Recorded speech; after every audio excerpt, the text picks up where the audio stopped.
L'aghe di sempre è stato elemento essenziale per la vita dell'uomo. E proprio vicino ai saghi di Tor e di Srois, che attraversano questi territori e che sono la testimonianza di un passato prospero, noi ho scoperto in Cortal.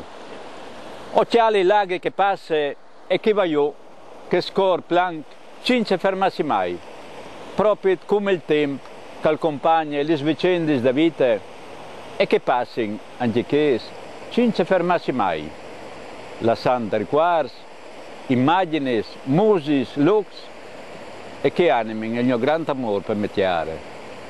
Cortal lo scoperto in così, mediante la tor che passa d'ogni. Un po' si sa che l'esiste che spiccia il paese, e pur Cortal, dagli anni 60, è stata la capitale della lavorazione del scos de Blave. E così Cortal ha acchiappato vita e ha conosciuto.